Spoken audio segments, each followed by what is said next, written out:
Don't be rude. You are fake news. And we had the most beautiful piece of chocolate cake that you've ever seen. Does that make sense? They will be met with fire and fury. Does that make sense? This egregious display of hatred, bigotry, and violence on many sides. On many sides. We will have no choice but to totally destroy North Korea. It's got to be in tip-top shape. He is a sick puppy. You are fake news. Salut et bienvenue dans Trump 2020, le podcast Slate Ifri TTSO qui décortique l'actualité de la campagne présidentielle américaine en compagnie de Laurence Nardon, Madame USA à l'Ifri. Bonjour Laurence. Bonjour Romain. Cette semaine, nous n'allons pas parler de coronavirus, mais nous allons parler de la nervosité qui s'est emparée du camp démocrate ces jours-ci. Alors que Joe Biden a réussi à rassembler tout le parti démocrate autour de lui, il a reçu le soutien officiel de ses opposants de gauche Warren et Sanders, mais aussi celui d'Obama qui reste ultra populaire, voilà que le serpent de mer des campagnes électorales américaines ressurgit, les accusations de harcèlement sexuel. C'est Tara Reade, une ancienne assistante parlementaire de Biden, qui l'accuse de l'avoir agressé sexuellement dans un sous-sol du Capitole au printemps 1993. C'est évidemment très ennuyeux pour Biden, et ça d'autant plus qu'il comptait jouer la carte du féminisme en annonçant le choix d'une vice-présidente femme en juin. Et cette affaire nous renvoie aussi à l'importance du mouvement MeToo ces dernières années et plus largement à la grande histoire du féminisme aux États-Unis. Ça sera notre sujet d'aujourd'hui. Laurence, parlez-nous des Américaines. Oui, et d'une Américaine, je vous parle de Tara Reade. Cette affaire vraiment ne pouvait pas plus mal tomber. Les démocrates ont fait de la défense des minorités leur credo principal, les minorités et donc les femmes. Vous vous souvenez certainement du scandale qu'ils avaient soulevé lors de la nomination de Brett Kavanaugh à la Cour suprême. C'était en septembre 2018. Kavanaugh avait été accusé d'un comportement inapproprié, une tentative de viol, par Christine Blasey Ford lorsqu'ils étaient au lycée plus de 35 ans auparavant, en 1982. Ça avait été une histoire terrible. Kavanaugh a quand même été d'ailleurs nommé à la Cour suprême, mais on voit bien qu'aujourd'hui, les démocrates font face à un dilemme terrible, parce que d'une part, ils veulent absolument battre Trump en novembre prochain, mais d'autre part, il est vraiment inacceptable pour eux de faire taire Tara Reade dans ces accusations. Mais attendez, vous avez l'air d'en parler comme si Biden avait déjà été reconnu coupable. Oui, vous avez raison. En réalité, on n'en sait rien, c'est parole contre parole. Joe Biden nie en bloc toute l'affaire. Il l'a dit lors de l'émission Morning Joe du 1er mai, c'était la semaine dernière. Il réclame la publication des archives du Sénat parce que Tara Reade dit qu'elle avait déposé plainte à l'époque et qu'il veut voir ce que ça donne. Le Sénat, pour l'instant, n'a pas accepté. Les républicains, de leur côté, ils se frottent les mains parce que cette affaire tombe à pic pour eux. Ils réclament de leur côté la publication des archives personnelles de Biden de cette époque-là. Elles sont déposées à l'université du Delaware, elles sont pas encore triées dans des cartons. Mais Biden refuse parce qu'une telle publication donnerait des munitions impeccables pour des mois et des mois aux médias conservateurs, et ce, sur tous les sujets. Ce qui est vrai, c'est que Biden a un passif avec les femmes. On l'accuse d'avoir le contact un peu trop facile. Vous avez certainement vu sur Google des vidéos où on le voit masser les épaules d'une femme ou l'embrasser dans le cou de manière amicale, mais enfin, c'est quand même un peu limite. Ce sont pas des agressions sexuelles proprement dites, et certainement dans le contexte des années 70, c'était pas très choquant. Mais aujourd'hui, c'est devenu un comportement totalement inacceptable. Et donc, il était fatal que certaines affaires ressortent au cours de la campagne. On a l'impression d'ailleurs que ces histoires reviennent tout le temps dans la politique américaine. Oui, depuis les années 80 en tout cas. Le temps est vraiment loin où John Kennedy multipliait les conquêtes tout en affichant un couple parfait avec Jackie. Aujourd'hui, les comportements pénalement condamnables, qu'il s'agisse de viol ou de harcèlement, mais aussi tout ce qui est de l'ordre de la vie privée, comme les infidélités et autres, sortent dans la presse et sur les réseaux sociaux. Historiquement, l'un des premiers cas très médiatiques, c'est celui de Clarence Thomas. C'était un candidat à la Cour suprême, déjà, et le processus de nomination avait été retardé par les accusations de Anita Hill. C'était en 1991. Et puis, évidemment, la fameuse affaire Monica Lewinsky. Dans la seconde moitié des années 90, Bill Clinton avait été accusé non pas d'avoir une relation extra-conjugale avec une stagiaire, mais d'avoir menti sous serment à ce sujet. Donc, clairement, de nos jours, toute personne qui veut se présenter à une élection ou avoir un poste important, où que ce soit aux États-Unis, doit être irréprochable sur ce plan.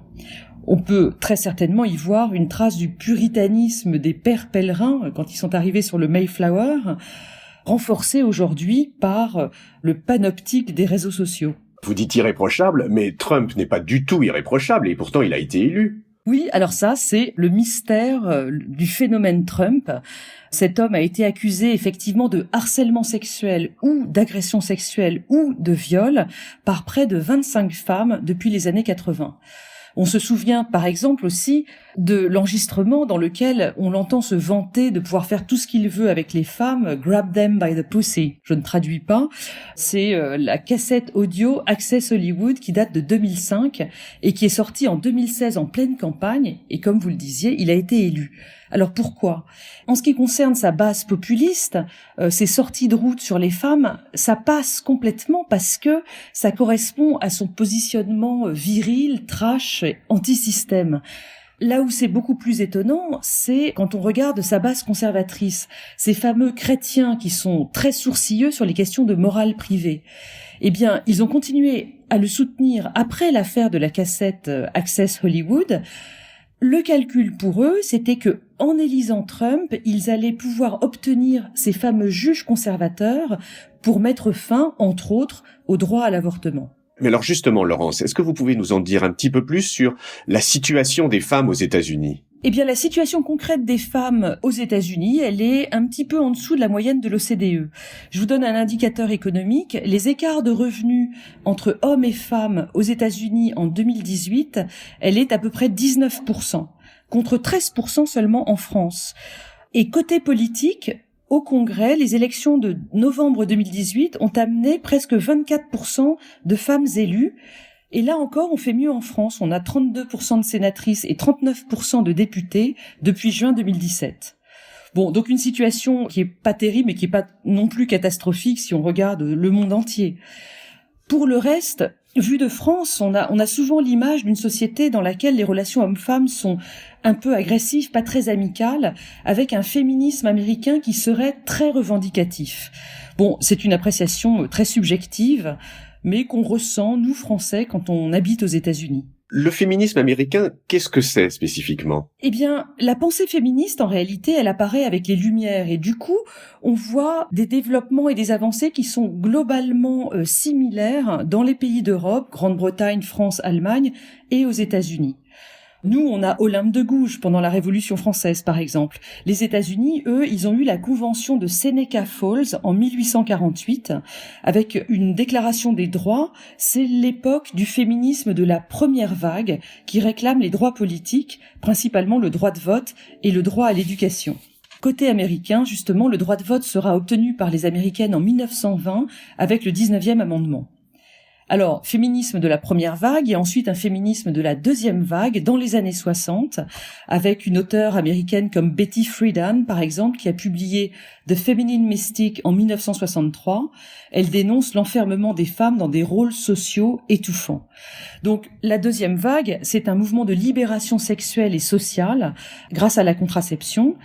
À l'époque, il y a une grande influence aux États-Unis de notre Simone de Beauvoir avec son concept d'un féminisme universaliste.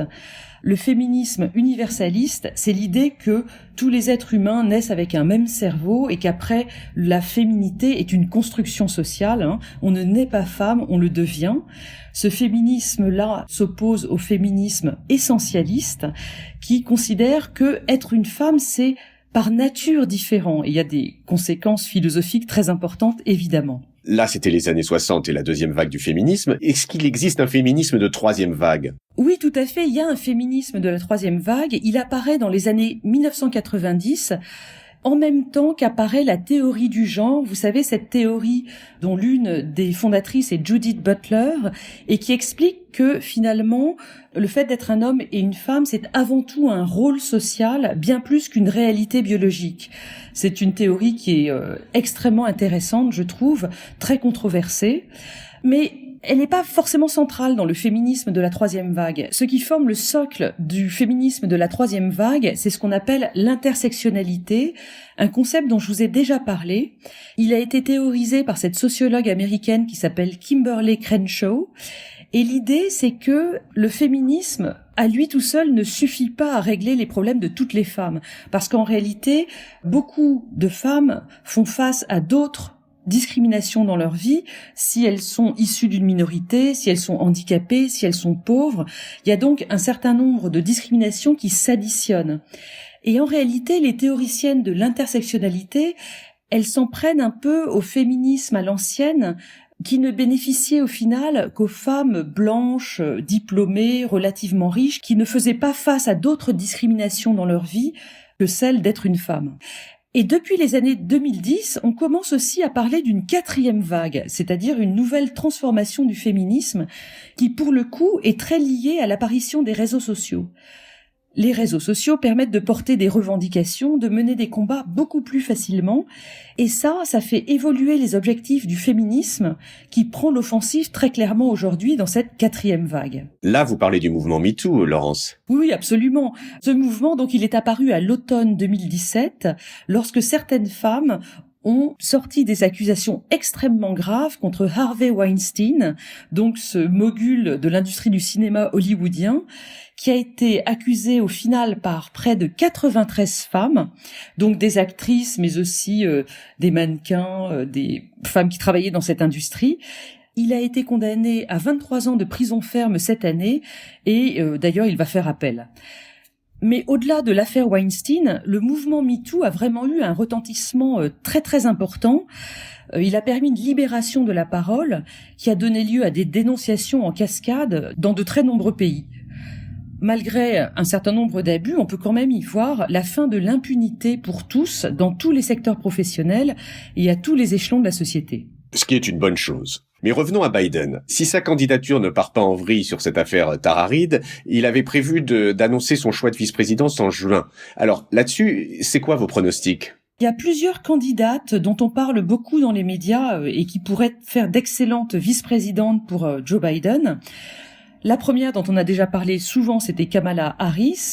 Elle est issue d'une minorité, donc ça c'est pas mal pour équilibrer le côté vieil homme blanc de Joe Biden. Mais dans sa campagne pour les primaires démocrates, on a quand même vu qu'elle était pas très charismatique. Et puis surtout, elle représente la Californie. Et on n'a pas besoin de ramasser des voix supplémentaires du côté démocrate en Californie. On a déjà fait le plein. Une deuxième possibilité, c'est Tammy Duckworth, qui est sénatrice de l'Illinois.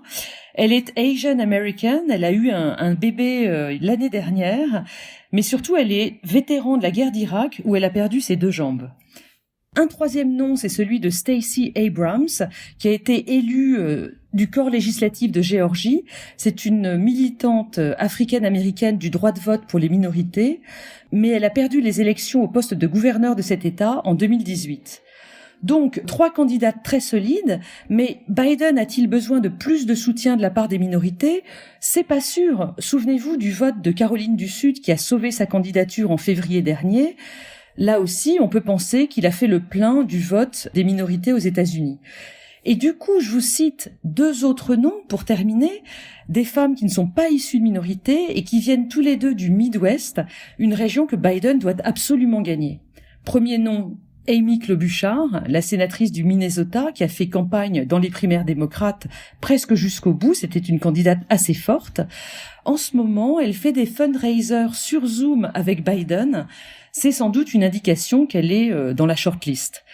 Mais ma favorite du moment, c'est quand même Gretchen Whitmer, qui est la gouverneure du Michigan. Alors, le Michigan, c'est un État qui est traditionnellement démocrate, mais qui a voté Trump en 2016, donc Biden doit absolument le gagner, et il peut sans doute le gagner. Du coup, Gretchen Whitmer serait une très bonne candidate, elle a de l'expérience, et elle a été récemment la cible d'attaques de Trump pour sa gestion du confinement dans son État. Le Michigan est très touché par l'épidémie. Il y a eu plus de 4000 morts à ce jour. Vous avez peut-être vu les images de la manif qu'il y a eu au Capitole de l'État de Michigan, c'est à Lansing, jeudi dernier, le 30 avril. On voit des personnages patibulaires armés jusqu'aux dents entrer dans le Capitole pour réclamer la fin du confinement le plus vite possible. Oui, effectivement, on a vu ces images très impressionnantes. Bon, en tout cas, pour qu'une femme accepte d'être VP de Biden, il faut qu'il ait réglé son problème avec Tara Reid. Et ça, pour l'instant, rien n'indique qu'il y survivra.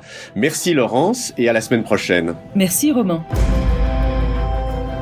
Retrouvez Trump 2020 chaque semaine sur Slate, TTSO, Lifree et sur vos plateformes de podcast préférées.